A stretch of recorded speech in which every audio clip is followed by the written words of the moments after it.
look, I know you're going to get triggered when you hear this, but like if you're attracting certain men into your life or certain whatever, like any pattern into your life, if there is a Mm-hmm. pattern that you've attracted more than once, Yes. there is something within you that is attracting that to kind of mirror it to you so you can wake up and heal that shit. And you Mm-hmm. have to be able to take accountability for that. So for me, it was the fear of abandonment. And when I love someone, they die. Like that was my subconscious thing that was like carrying me throughout my life. And so I attracted my ex-husband who abandoned me in one of like the most heinous ways possible. And the universe was like, okay, Gabrielle, are we ready to go heal this? I was like, no, I'm good. I'm going to go over here. Hey, Javier, attracted him into my life, who quite literally, it's like almost laughable, quite literally abandoned me 2 days before we were getting on a trip that he fucking invited me on. And the universe was like, now are we ready to go heal this? And I was like, oh, fuck. Okay, I guess. Yeah, sure.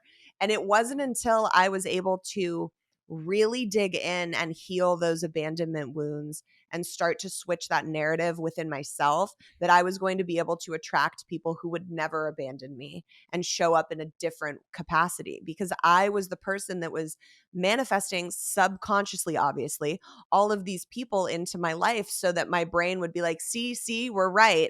They abandon. And when you can take accountability for that and be like, okay, there's this shitty pattern of people that I'm attracting. What is this Mm-hmm. trying to tell me? What can I heal within myself in order to start attracting some better stuff? I love that so much. I love that we share that perspective because it might make someone pissed, right? Like they might get really defensive. I think if you get defensive, that's even more of a hint. Look Right. deeper, right? Something inside of you is getting poked right now, right? Yeah. And that's a beautiful, beautiful sign of where you can improve and just like elevate and expand yourself. And it gives you the power back. You're like, okay, wait, I am responsible for all of this. So if I'm responsible for all of this chaos and all of this shit, I can be responsible for like beauty and grace and abundance Mm-hmm. and like unconditional love and whatever that is that you want to kind of create. So like own it, feel it, accept it, and then consciously try to like elevate yourself to create that reality that is in alignment with the future that you want.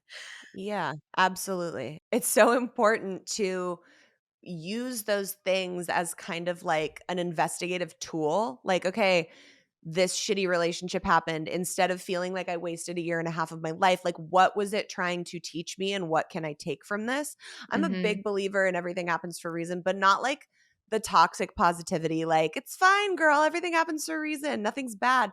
But like even the deaths that I've had in my life, like the deep traumas that I've experienced, I can look back on those and be like, okay, this propelled me into becoming this type of person, or I took these really important life lessons from this situation. Like I can look back and be like, yeah, everything that happened, the good, the bad, and the ugly, like I see the reasons behind that. It doesn't mean that it is happy or that you would choose that path or that the bad behavior that other people are bringing to you is deserved, but you can find the reasonings in that and it makes it feel a little less shitty when you can do that, I think.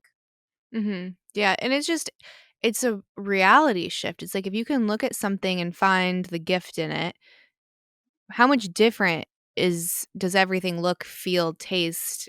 Like everything is different versus, oh, that's shitty. Of course, this is my luck. You hear people, this is my Right. luck all the time. Well, that is your luck. You're asking for it. You're literally speaking that into existence. You have to be so careful about your thoughts and your words that are because you'll create that.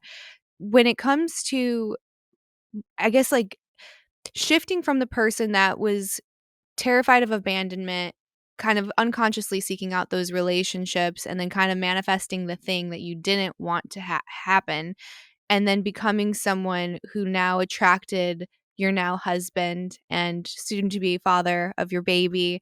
Uh, Mhm. how did you relinquish that fear? Because I think so many of us, especially at a young age, we operate in this fear channel. Like a lot of our decisions are made out of fear and avoidance of pain, and then it ends up showing up anyways. So, how do you get to this place where you can, especially in your story, where you have a real reason for these things, trust again and let go of that fear of abandonment and seek a relationship with fresh eyes and a fresh heart?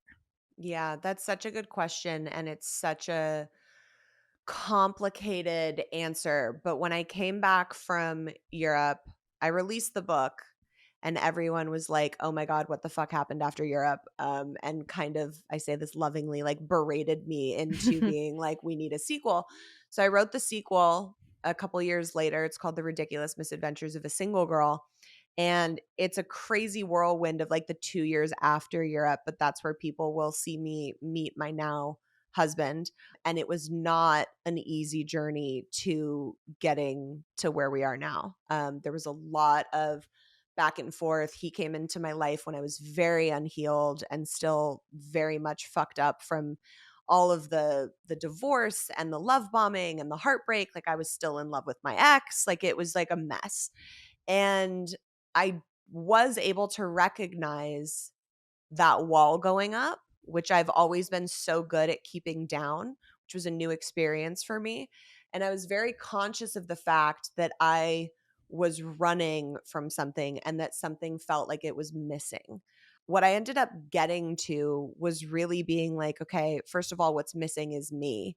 Like I kept looking for this completion from things that were outside of myself. So from men or success in my career or whatever it was always looking for the completion outside of myself instead of going inward and finding that, it sounds so cliche, but that self-love and knowing my worth and being content within myself before adding other things to my life. So that was part of it. The other part was that I had been so conditioned by my marriage that was like extremely toxic. Once I was like out of it and able to like look with a different perspective in, was like, oh my god, thank god I got out of that when I did. And then the relationship after, that was so like love bomby and back and forth and like very intense and then like nothing. I had really like my definition of love had become toxic. So Mm. when this like safe, healthy, wonderful, and at times I say this in a good way because it's so good, boring love came into my life, I was like, "Oh, this can't be right. Like this We'll say isn't stable. stable." Yes. But like I mean like look, I love that my husband and I can be bored together and lay there and watch Netflix and we're still so fucking happy together. Like we don't need any of the drama and the spikes of, the toxicity. Like and Mhm. that's it took me a while to realize like, oh, this is a good thing. Like I had been so conditioned to need those extreme highs and those extreme lows that this didn't it was like, oh, well, there must be something more that I should be looking for than this. So that took me a while to kind of relearn that definition and feel at ease and comfortable in that like safe, non-abandoned love. Mm. Oh my gosh, there's so much that I wanna get into. There I swear you read my because I journal before I have a guest on, and Oh, it I just, like, love that. helps me, like, free flow and just kind of not like I don't wanna ever structure a conversation, because they always take on a life of their own, and I love these moments where it's like, I feel like you just read my journal because it's so many of the things I wanted to get into. I guess starting with this idea of wholeness, and what's really interesting, and it's something I learned recently. So did you know that the origin of the word healed means whole?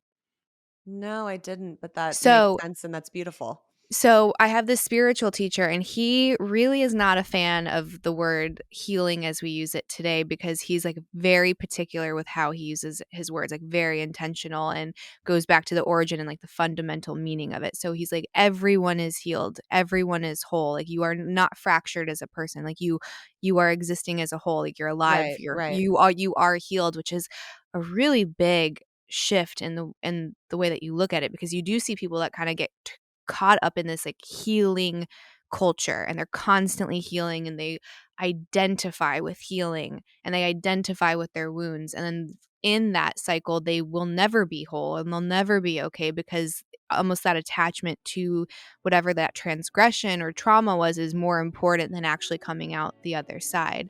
right.